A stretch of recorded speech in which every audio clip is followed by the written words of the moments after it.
Welcome to another episode of the Club Capital Leadership Podcast. My name is Bradley Hamner, your host. In today's episode, we have Debra Boblitt. Debra had a successful career in insurance and financial services as an executive and leader for nearly 3 decades at State Farm. As Senior Vice President, she had a proven track record of increasing revenue and market share, developing dynamic teams, and of course, leading through change. With full P&L responsibilities for a $3 billion market, she improved profit margins by 5.5%. She began as an independent contractor agent herself with no clients, completely scratched, no accounts, and grew it into a thriving business. She's now a speaker on leadership, has served on a board of directors for major nonprofits. If you'd like to know more about her, visit debraboblitt.com. I think you're going to get a lot out of this episode about high-level leadership, but also how that leadership transfers into maybe what you do in your small business on a day-to-day basis. Without further ado, here's my conversation with Debra Boblitt. So the big question is this: how do small business owners like us grow our leadership, develop our teams, and scale our business in a way that allows us to get our products and services out to the world, yet still remain profitable? That is the question, and this podcast will give you the answers. I'm Bradley Hamner, and this is the Club Capital Leadership Podcast. Welcome to The Bottom Line, a new weekly podcast series that we drop every Thursday to complement our weekly Monday podcast interviews with the industry leaders. These podcasts are going to be designed to give you short, impactful, and value-driven information that you can start using right away in your business. I value your time and attention and will do my very best not to waste it. Just get what you need and go. So with that, let's get into today's episode.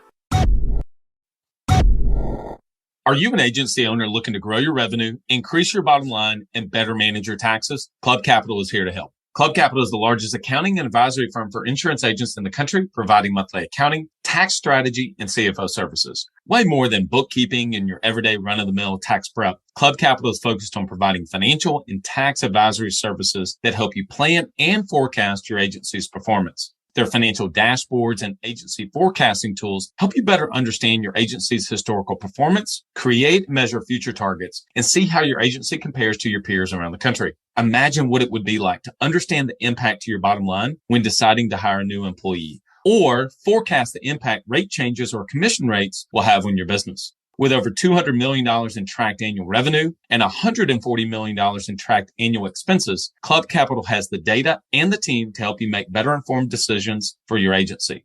They will help you turn that back office stress into the backbone of your agency's success by giving you the tools to take your agency and your leadership to the next level. Visit club.capital today to book a solution overview with one of our business consultants. Club Capital, way more than a CPA firm. Deb Boblitt, welcome to the Club Capital Leadership Podcast. Thank you very much. It's my pleasure to be here. Excited to have you. So we always start with background and origin story. I love hearing just how people, their journey in life, their journey in business, how they got to where they are today. So for the people that don't know you, why don't you tell them a little bit about your story? Okay, I'd be glad to. I started out in education. That was my degree. And I taught for a couple of years, and I realized at that time, 2 years in at least, that this is not right for me. This was not the right career. And so long story short, I was approached by a manager at one of the insurance companies, State Farm Insurance, and he was looking for new agents. So he asked if I would like to have a conversation about the opportunity. And I said, of course, definitely, very interested. And so we met. Well, once I heard what the opportunity was, it was like, yes, we need to talk further about this. So again, the thing that attracted me at the time was that you, in essence, own your own business. Your time is yours. If you work hard, there's actually, can actually be compensated for the hours that you put in, which is so rare in today's world, really, in most positions or careers of some kind. But this one was very attractive to me for that reason. And so long story short, several months later, I had a decision to make between two different things. State Farm and being an agent was one of them. And my decision at that time was, yes, this is what we're going to do. So that was in 1988. And I had been working prior to that on my master's degree in administration and supervision. I had that. I was working actually on my PhD at the time in the same area. So I knew I had a very strong interest in management, leadership. So when I took the position as an agent, did very well, loved every second of it. I'll never forget when I said to myself, after I started, opened my doors, oh, this is what I was meant to do. It just felt like a hand in a glove. It was just such a perfect match for me. And I started scratch. So I had 0 accounts. And in those days, I literally went door to door. It's hard to believe now. The technology was almost not there at all, actually. You still had microfiche that you were using, no computers. And I actually used a phone book. So you can imagine literally going through a phone book and then contacting individuals that way, and then also businesses. But it did flourish. The business flourished, and I loved every second of it. And a couple or 3 years in, I had an opportunity. The management of State Farm came to me and asked me if I was interested in a leadership role. And I said, no, are you kidding me? I love this too much. It's fantastic. And I just really wasn't willing to do that. But by that time, I was being asked to speak all over the country. So what they were asking me to speak about primarily was, how do you build this business? How do you find staff? How do you train them? How do you incent them? How do you keep them? How do you maintain that? How do you continue to build your business? Because within the first couple of years, I was ranked in the top 100 in the country. So I loved the management and the building of the business, and that's what I was speaking about. So when they came to me a second time, a year later, and said, look, we really want you to consider moving into a management role, I had to really sit down and evaluate, what do I love more? And it really was pretty much a 50-50. I really could have gone either way, stay running the business and owning the business and loving every minute of it, or really being able to help other people do the same. So I chose to go into a leadership role. And from there on, I was with the organization for a total of 24 years, just in leadership. So 28 years total with State Farm, but moved about 11 times across the country.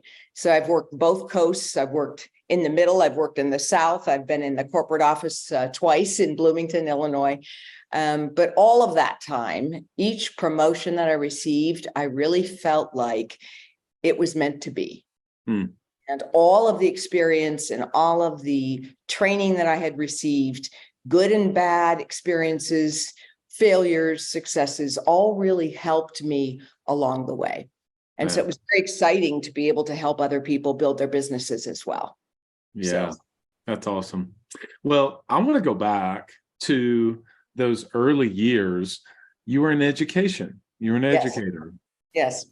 Where did you develop the skill set, the mindset, the tools to be successful from the get-go? What in your background past, like where do you feel like that some of those things came for you to even be as successful as you were early on?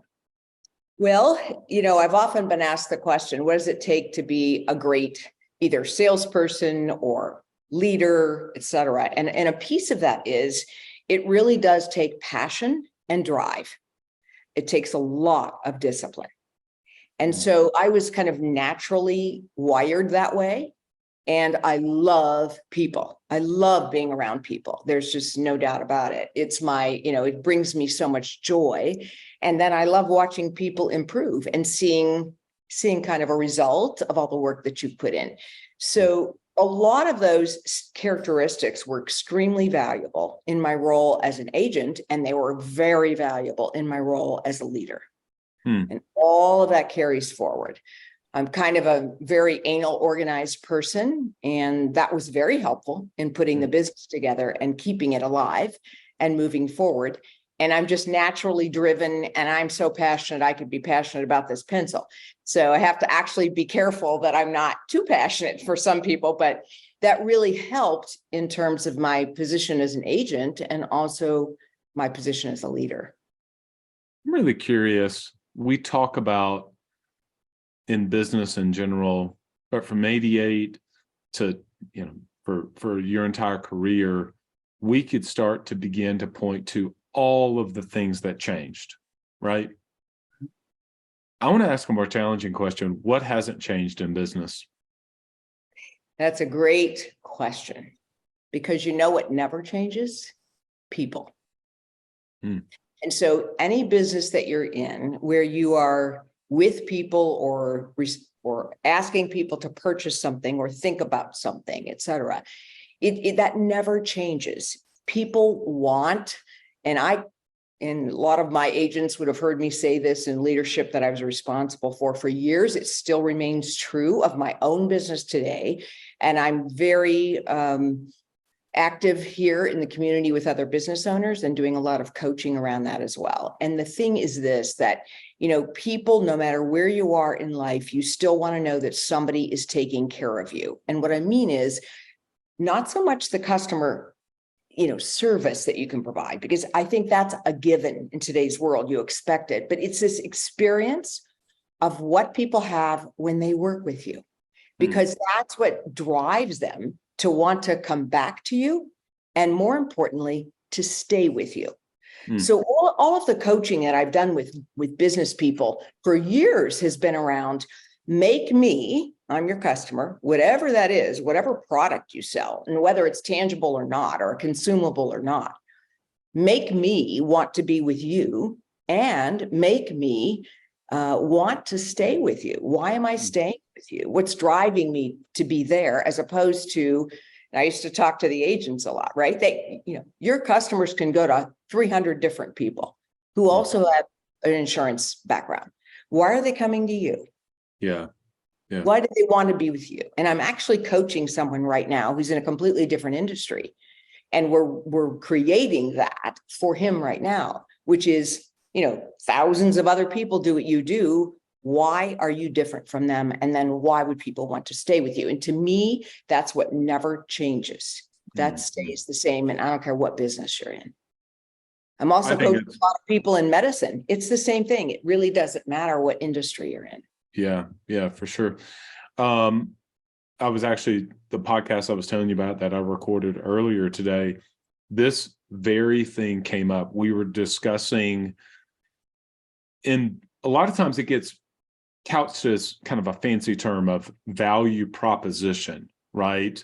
Yes. But at the end of the day, it's why you? Why you? I can choose a bunch of people, and especially very true in highly commoditized industries. A lot of them are, but some of them are more commoditized than others. Let's be real. Insurance certainly being one of them. Okay. Yeah. So I was excited to have you on because I wanted to talk to you.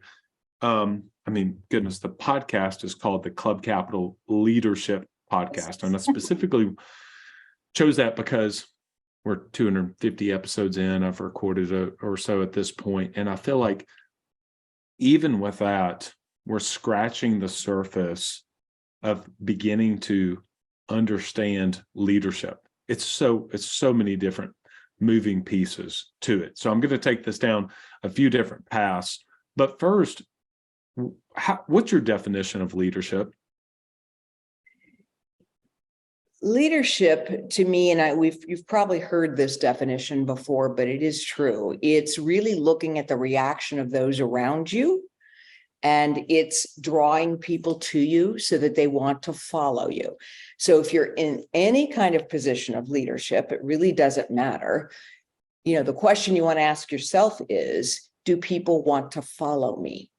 And if they do, then you're setting the right example and you're welcoming people to you. And more importantly, they feel that when they're with you and around you, they are growing themselves. So a great leader watches people shine and then watches them grow.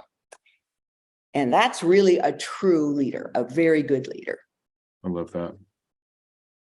I was talking to someone yesterday. We were sending a message back and forth. And in the end, I said, I have to tell you, Dustin, this is the essence of the difference between art and science of leadership. What we're talking about is the art of leadership. And what are your belief patterns between those two things? Now, we may have different language around it, but like, I love frameworks. I love concepts. I love things that I feel like are tangible. I can kind of get my hands around a little bit. Books like Radical Candor, Kim Scott wrote, right? Things like that. It's like, okay, I can kind of feel that. And then there's other times where it's like, there's not a manual. There's not a playbook. There's not a framework here. There's not a concept. There's just like art and experience and skill and being able to navigate through this situation. Where do you come on those two things? That's interesting, because I really was in each of the roles that I played. It gets to the comment you just made. There was no manual. There was no handbook. It was, okay, here's what you need to reach, right? Here are your goals. Here are your numbers. Here are the things you need to do. You need to make sure you move this particular group of individuals, et cetera, to this level, whatever that was. And then you had to kind of plow through and figure it out. And so to me, there is such an art to good leadership, because I can read every leadership book that's out there, and I've read so many, but when you put it into practice and you test it with people is when you learn what works and doesn't work. If your ultimate goal is to assist people in growing, no matter what that is, no matter what industry it is, there's a reason you're in the leadership role, right? To move the department, to move the company, doesn't matter. But there's an art around that, and you have to find your place and what works best for you. And interestingly enough, for example, there were times when I followed a leader, right? And then I was put in that position, and my style of leadership was radically different from theirs. And they were getting good results, but I was not going to jump into that role and try to be anybody else. I had to be myself and use all the experiences and expertise that I know is peculiar to me that helps me lead others. And so there is a science, because there's all kinds in my book. For example, my new book, Bold Leadership, I do a whole chapter on what makes a great bold leader. And there's like 16 characteristics that are part of that. But it's really how you take those and then you put them into practice. And that's the art of leadership. So there's definitely a difference between the two. Is it safe to say every time you hit one of those levels, you were promoted to another level, that you were in, for you at the time, uncomfortable, like rarefied air? It's like, oh God, I'm leveled up a little bit. And Yes.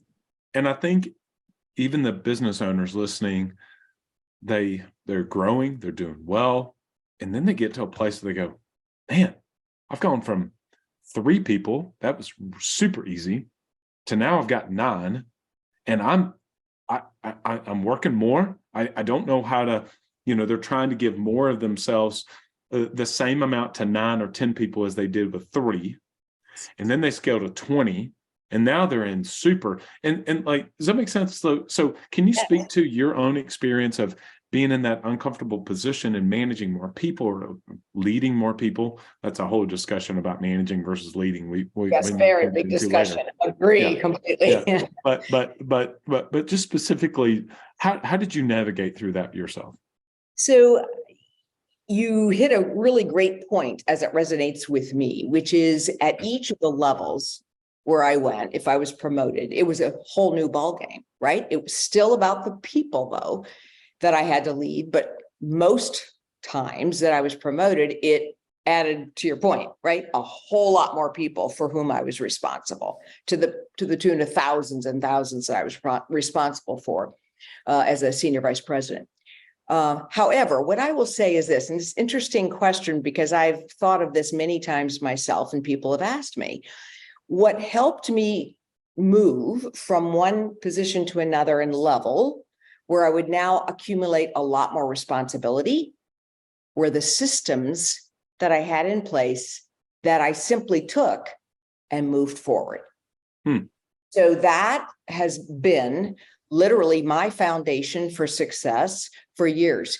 It's also my success now in the position I'm holding here as a coach and writing the book. So if you have the systems in place, you can do anything as long as you know how then to put them in place for the new role.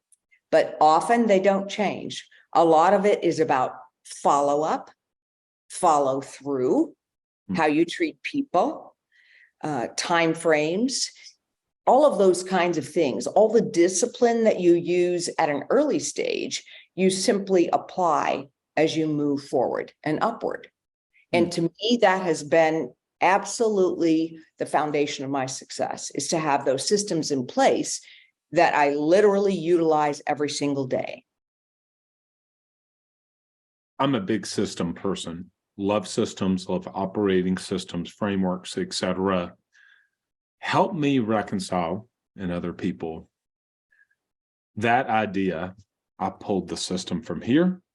I went to the next level. I had a system. I kept working the system. Somebody hears that and says, that makes sense. I get that. But I want you to help me, help others, try to figure out, okay, I hear that. But Marshall Goldsmith said, what got me here won't get me there. So the idea is like, that system worked at this level, but will that system work when I'm leading thousands of people? Does this make sense? Yes, it does. And I think that there are times, and you need to do this in every position that you hold. You take the basic systems that you've been using, and then you do have to test them out and analyze them and see if they're going to work in the same way, right, as they did before. So some of those systems, like just generally calendaring your day, right? As an agent, it had to look like this.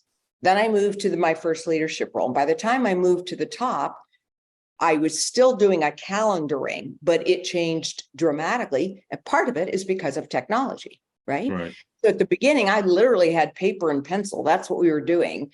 And now, of course, everything is electronic, all the way down to your phone. That's where everything is. And so all of that changed dramatically. The importance of the system was that you have one in place that addresses, for example, calendaring your day, right? So you still have a system that you rely on, but the method by which you use it or implement it changes based on many things. The people you're working with, your environment. Do you have an assistant? Do you not? Do you have two assistants? In my case, did you have vice presidents, reporting to you? And so you kind of delegated over there for those kinds of things. And then the technology plays a huge role. And because that constantly changes, you have to adapt. And it just makes you better and more proficient at what you're doing. But the basic systems do not change. You always want to have an incredible follow-up system. You always want to have a follow-through system. You always want to have a great calendaring system for the benefit of your customers, the people for whom you're responsible, whatever that is. And so that makes the difference, but it goes with you. It just changes in terms of how you use it or implement. Context changes. Context changes. Yeah. All right. So I was thinking, that's why I didn't prepare for this question, but it came to me that in entrepreneurship, some people start out, it's one person. Sure, you may raise some VC money and you start off with a team of 25 or 50. That doesn't happen in small business often. But as you keep growing, you level yourself up, ideally, and you start working on bigger and bigger and bigger things to continue to move the organization forward. Here's why I'm asking this. Where I'm going with it is you did the exact same thing in a corporate world. How did you then keep yourself still close enough to the action where the actual work was happening so that you didn't lose perspective? Because sometimes people go, yeah, that's how, That's not how it does anymore. They're out of touch. They're out of touch, right? And again, I think that can happen in corporate world, but it can certainly even happen in small business that turns into a medium business that turns into this big business one day. Absolutely. Great question, because that's reality.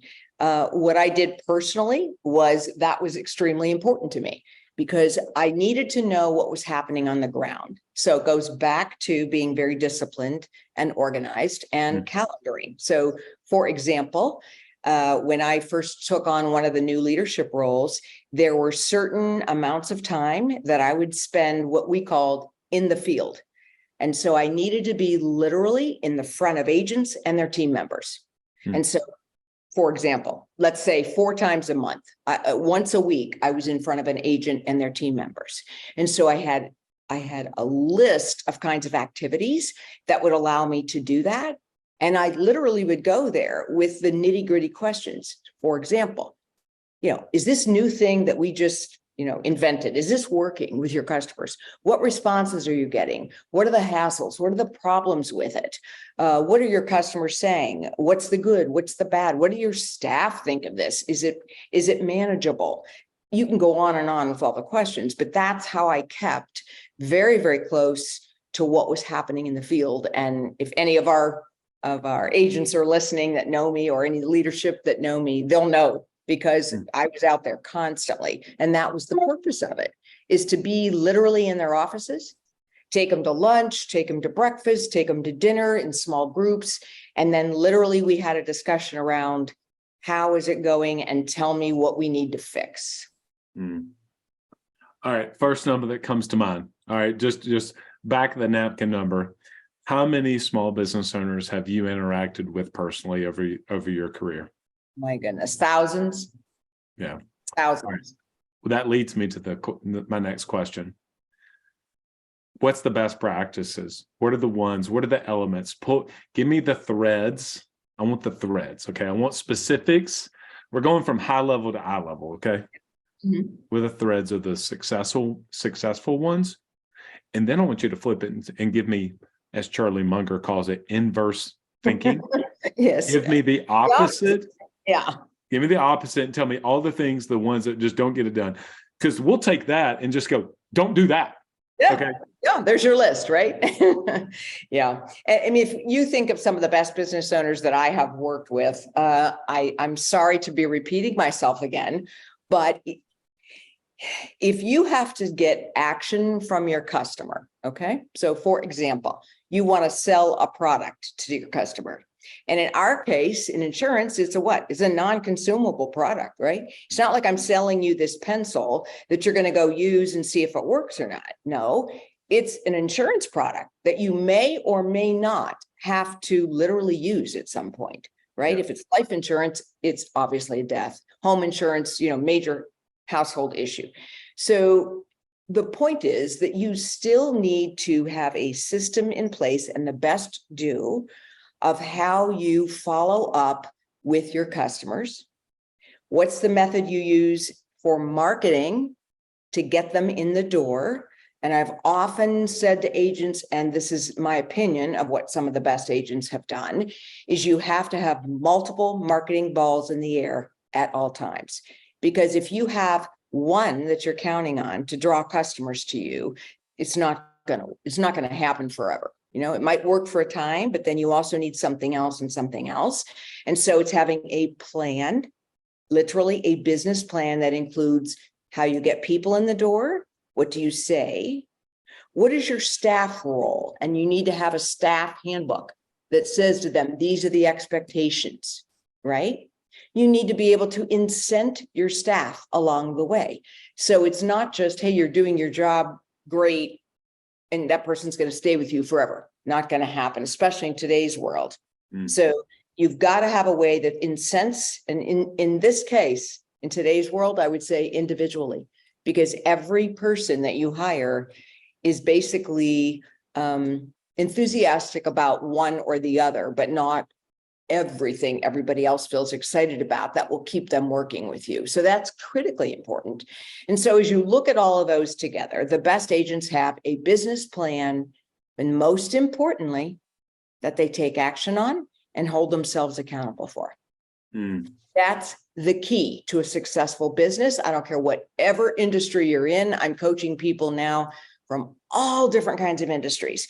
And if you don't have that, you don't have customers. It's just that simple.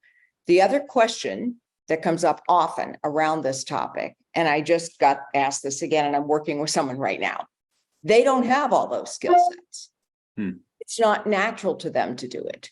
They also have an issue with holding people accountable. So how best can they do that? And my advice will always be, and the best agents out there will know this, if that is not your skill, the first step is to know it's not. And the second step is to hire to that skill. For example, many incredibly successful agents are big picture people, right? So they know how many apps they want to write per year, what do they want to achieve during this year professionally, et cetera. They know that picture, but it's the idea of getting it there that they're not going to build the details to do. So they need to have someone that they're working with who helps build that and helps keep him or her accountable to that. And then it all works. But you've got to realize you don't have that particular skill set. To me, those are the basics of a great business. And I don't care what business you're in. And you, frankly, have to love people. Yeah. You just have to love people. And that's been an issue for some people some of the agents that I've worked with who literally came to me later and said, you know what? I don't enjoy being with people. And this particular business is a people business. And that's important to evaluate. Ambition is the first step towards success. It's time to level up your agency. And Coach P Consulting will help you do just that by using the same strategies he used to sell over 700 life insurance policies in 2021 alone. Now, this is not your regular one and done type coaching. You'll get personalized coaching 2 days a week, every week of the month, and you'll get a live look behind the scenes of his team training and an office that's performing at the highest level. There's a reason Coach P Consulting is the fastest growing coaching company for insurance agency owners in the country. Coach P will train your team alongside his own and show you the exact steps they're taking to achieve Chairman Circle, exotic travel, and multi-line presence club, and be one of the few agents to be selected to have a third office. So whether your goal is to be at the top of your local market or amongst the best in the country, this training will give you the strategies and the tactics to get there. For just $250 a month, you'll get high-level coaching each week from someone who is already getting it done at that level, and his strategies work, and it's time to put them to work for you. Sign up at CoachPConsulting.com and get your first full month for free when you mention the Club Capital Leadership Podcast. It's almost like you do a diagnostic and you can say they've got the vision where they want to go. Yeah. Some people don't, though. Some people don't. Some people want it, but it comes across as generalized, glossy, incomplete. You're talking in circles, and it's just kind of this, I want to grow stuff versus, no, I'm here. I want to be there. Point A, point B. Okay, you have that. What's your plan? Well, then the plan becomes this kind of mess. So it almost is like, where's the gap? Where's the biggest gap that somebody has? And one person may be really good at the visioning, and then you may be really good at the detailed planning. And then you may have both of those, but then it's like he's got where he's going to get, or she's got the vision. She's got a really good plan. It can't execute. Like there's no execution. It just like kind of falls short. So I'm sure you do, whether it's, you can evaluate, see where the actual gap is. And a lot of times they don't even necessarily realize because they can't read the label from inside the jar, right? Yeah. And, you really make a choice there at that point, which is, am I willing, if I don't have that skill set of accountability? So I'm a visionary, right? I could say, hey, I want to grow, but I'm not the kind of person who holds people accountable. Well, you have a choice to make, really. Is there someone who can assist you with that so that you get the job done because your vision is great, or you're in the wrong business? Or you should not be owning a business because it is going to rely ultimately on you having a plan and working it. It's very, very basic.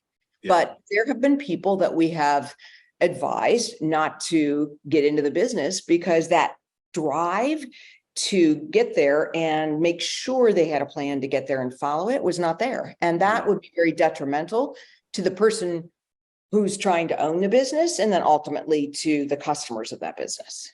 Let's get it straight. I've said it many times on this podcast. Business is hard and it gets harder. It's hard and it gets harder. I actually just heard one of my mentors share this, and I had never heard this thing he calls the factor of 10. And he basically said, he told a story. I might do a solo on this, by the way, Deb. I was telling you about this earlier, but apparently Oprah said something about meat somewhere.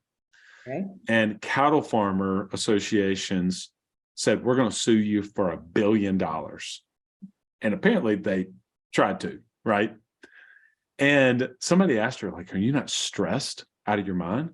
She said, I'm so glad that I'm in a position that I actually could be sued for $1 billion. How many people can actually be sued for $1 billion? And it's like, what a perspective.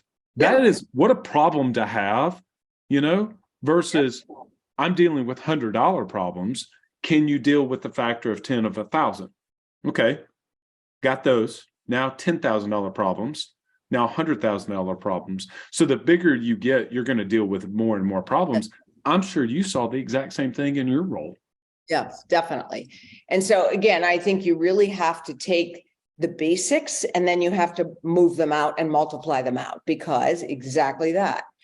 The higher you move up in an organization and the bigger your business gets, the bigger the problems are, because you have more and there's more to lose because you've invested in that business to make you as successful as you are.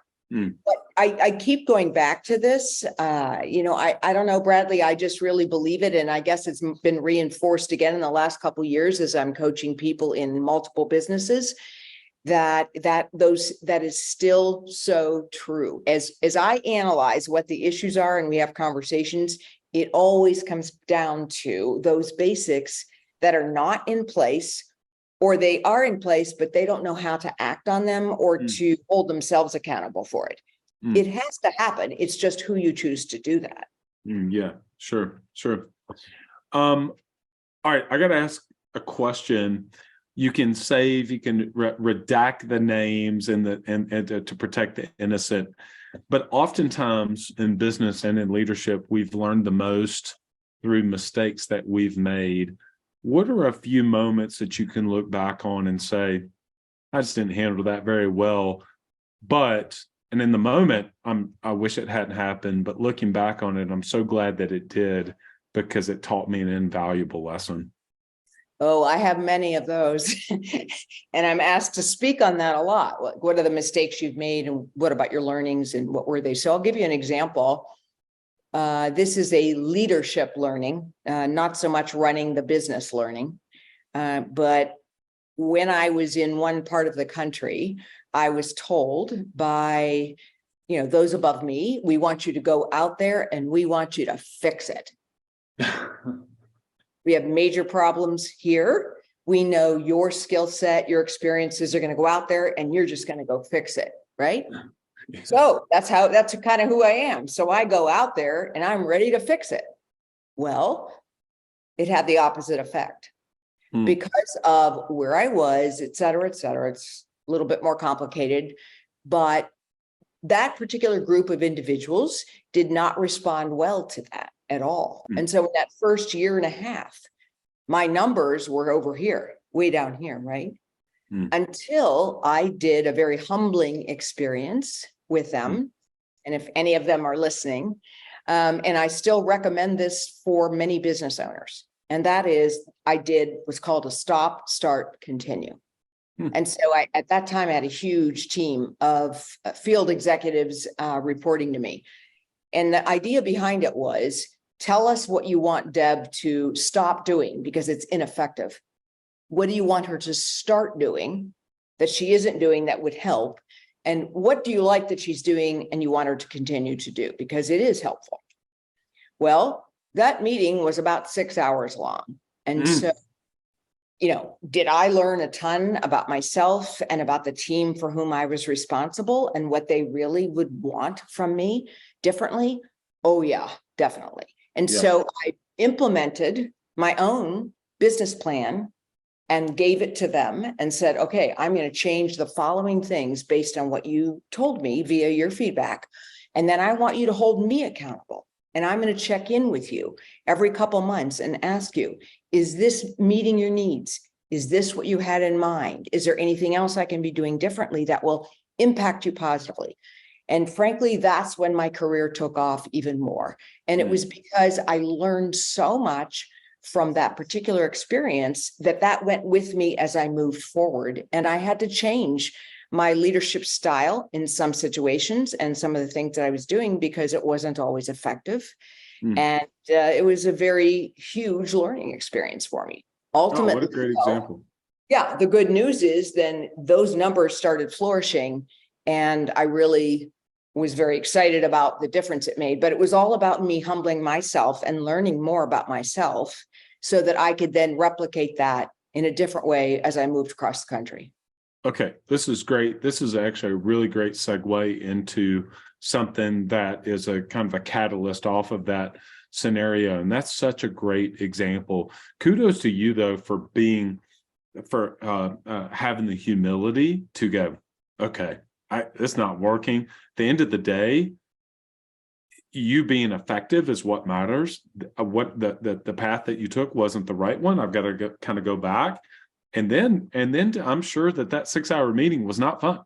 I'm sure that there were things where you're just like, I actually don't agree with that, right? I mean, I'm sure there's people that definitely.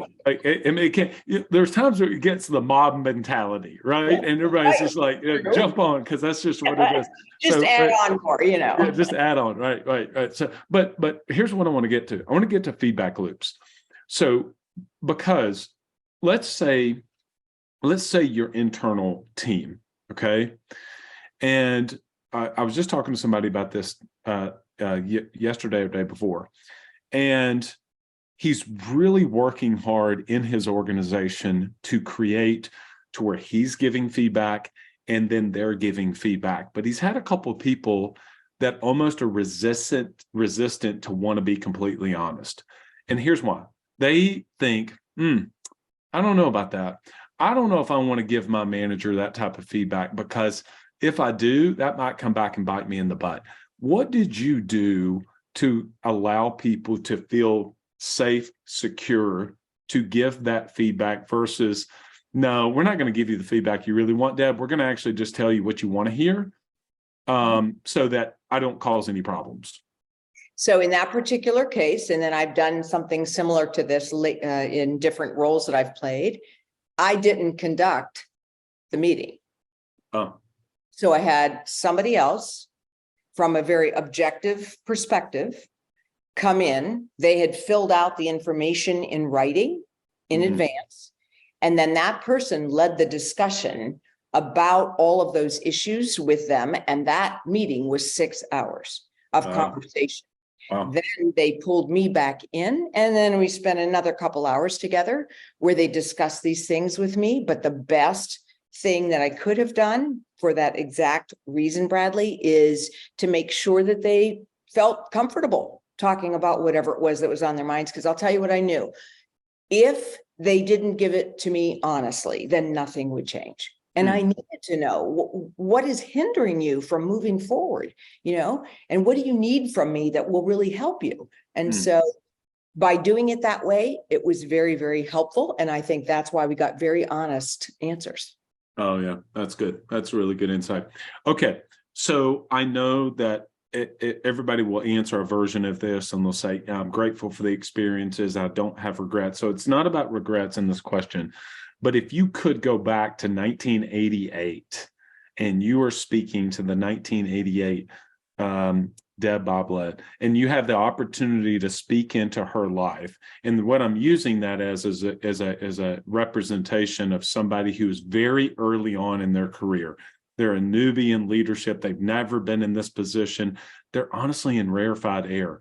What are just like one or two things that you could say, hey, I'm going to speak into you this right now? I would say as a new agent or any new business person, is to meet with, and I have this in my book, I talk about this as well. You need a mentor and you need a champion. And those are two different things. And then you need a net of people. And I did do this later. So to your point, Bradley, I wish I would have done this in a very disciplined way when I was first starting in the business in the first couple, 3 years, because it would have propelled me and allowed me to avoid some of the mistakes that I did make in running the business. So, a mentor is somebody you choose. They don't choose you. You go out and you choose a mentor. In an agent's case or any business owner, I would say choose someone who you see getting it done, whose methods you agree with, and you really love the culture they've created in their business. Go talk with them, ask them a zillion questions. How did you do this? How did you do that? What would you recommend for me? And so forth. And then while you grow the business, you do need, especially in an environment where you have opportunity for growth in terms of yourself and promotion. And again, it depends on what business you're in and what you're doing. But if you do, you want a champion. And the difference between the two is that champion isn't offering you advice. They're behind you 100%, promoting you. And so that's really important. And then the last piece would be to create a net. And a net is a group of people that changes from year to year or time to time, depending on the position that you're in, et cetera, who are from all different experiences and expertise that will help guide you in what you're doing. So for example, in my net, I had people while I was working at State Farm, I had people within the State Farm, arena at different levels. And then I had people outside of it. I had both men and women. I had people from other industries. So they came with a lot of experience and expertise that I could tap into one by one. Wow. But I always had about 7 people at least in that net.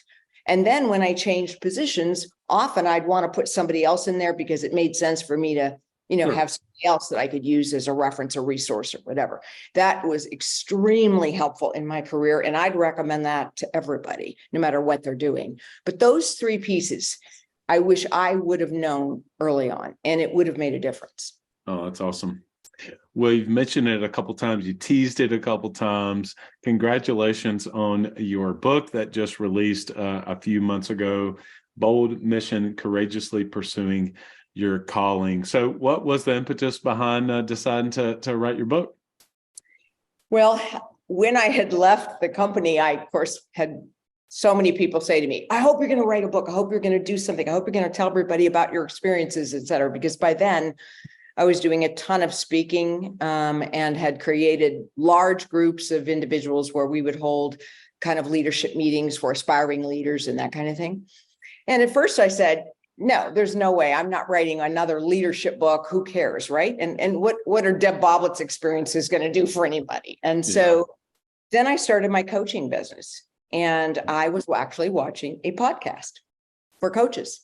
And one of the people that was on that event that particular day said, as a coach, you really should write a book so that you have such credibility with your clients and they know what is your foundation and framework by which you operate. And that would be very helpful for you. And that it was like it clicked. And so at the same time, I was looking at a lot of statistics, et cetera, about the condition of our country and the mindset of our young people.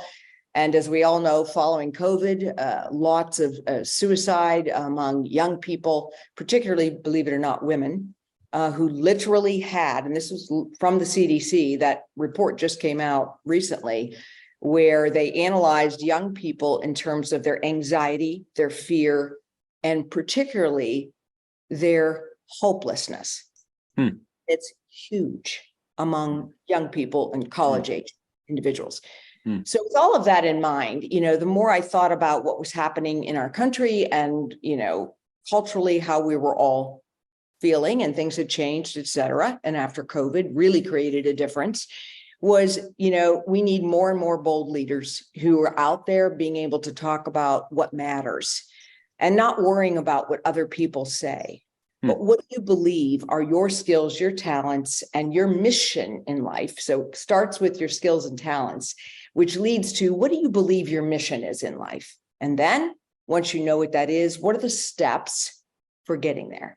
And what you face along the way. And so in the book, I have used, I think 7 or 8 people whose lives I have looked at, know personally, where they started over here. And one of them is an incredible story of domestic abuse, where she was literally shot in the neck by her partner. She was in bed, bleeding out all over the bed, had enough left in her energy to reach over, get her phone, and call 911. And as soon as she called 911, she passed out. That woman today is what I call a contagious personality. You can't not love her. And she owns 4 businesses, successful businesses, and is starting her 5th. So it's what did she feel her calling was, despite her roots, her roots. And she was born in Mexico, so she knew no English. And they literally lived on a dirt floor and washed all their clothes in the river. And Amazing. Here she is today, incredibly respected woman who owns 4 businesses. She's won a national award, etc. It goes on and on. But my point is, it's what do you believe your calling is? And then how do you get there with the obstacles along the way? Because there always are. Yeah. But how do you reach that goal? That's what the book is all about. And I felt like it was really a need to do that. And since then, it has been confirmed over and over again by so many people of this is what I needed. This is the stage of life I'm in, whether you're a young person or older person. I'm making a transition. I feel like I need to follow my passion in life. I never did that. What are the steps for me to do it? And that's all. That's awesome. Well, I know people are going to want to pick up a copy after listening to this episode. People want to connect with you, find out a little bit about more about you, connect with you personally. Where would you point them to for the book, et cetera? Yeah, so the book is available on Amazon, and it's actually available in 4 versions. So it's hardback, paperback. It's also an ebook, and I also did personally the audio of my own book. So you can purchase it that way. You can look at my site at www.debraboblitt.com, where you can see me doing different things, speaking on different topics, etc. And then I'm also on LinkedIn under Debra Boblitt. That's awesome. It's been great having you on, and hope to have you back on in the future. Thank you. That would be wonderful. I appreciate it, Bradley. Thank you. Well, I had a lot of takeaways from that episode with Debra. One of the ones, whenever she told the story about where she went in and did the stop, start, continue, I thought that was fantastic. Made me think about 360 reviews, the other things. Am I getting the feedback that I need from my team, and using that framework of stop, start, and continue? I thought the discussion around the art, but also the science of leadership was really valuable for me, and kind of a big takeaway. I thought that whenever she was sharing some of the things that interwoven and almost reminded me, or maybe validated some of my own beliefs around business, and some of the things that really make you got to make sure you have these elements in the recipe to make sure that you're successful. So that validated for me about, having a vision for where you're going to go, having a detailed plan, having a great team, giving the team the assets. She mentioned a handbook, incentivizing them, holding them accountable to be able to drive those results. If you would love to, go to her website and DebraBoblitt.com and pick up her book. I think it would be a great asset for you and a great time well spent. She's got such years of experience, and she talks a lot about those systems in her book that she mentioned on this episode. Big shout out to our podcast sponsors, Club Capital, Autopilot Recruiting, and Coach P. It's so important to develop your team on a regular, consistent basis, as Deb was saying about, how do you hold people accountable? How do you do this? Well, if you want to know how somebody's doing it today, and it's going to give you kind of the behind the scenes of how they're doing it with 20 plus employees, go to coachpconsulting.com. But that may not be your problem. Your issue may be, I just need to find some quality people, and having, just like with marketing, you don't want just one lead source for your marketing. Same thing with your candidates. To be able to find A players, you need to be able to have a really nice system, but you need to do it on a consistent basis. We've all heard that before, but it comes down to, yeah, I hear that, but am I actually executing on that on a regular basis? That's where Autopilot Recruiting comes in. It does a fantastic job. They're going to do such an awesome job of onboarding you and asking you those questions to get to know your situation. What are you trying to accomplish? Why would a candidate choose you? What's the area areas that you would want to be able to target? What are areas? Just even the onboarding and the questions are going to be different than what you may have even thought through yourself. But yet they've done it for thousands of agents and insurance agency owners at this point, small business owners, just like you. They know your business, they get you, and they're going to be able to help you to really build a bench for your agency. Go to autopilotrecruiting.com.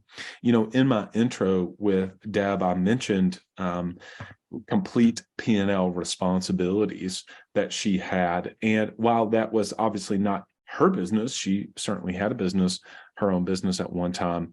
You, as a small business owner, have complete P&L responsibilities for your business. Do you know how to read the P&L? I remember seeing something one time, we actually used it in an email. If you don't know how to read a balance sheet, you might want to read this. And I think that, I didn't for a long time know how to read a balance sheet. And look, you don't have to be an accountant. Club Capital is not going to try to encourage you to do that, but they are going to equip you with the right skills.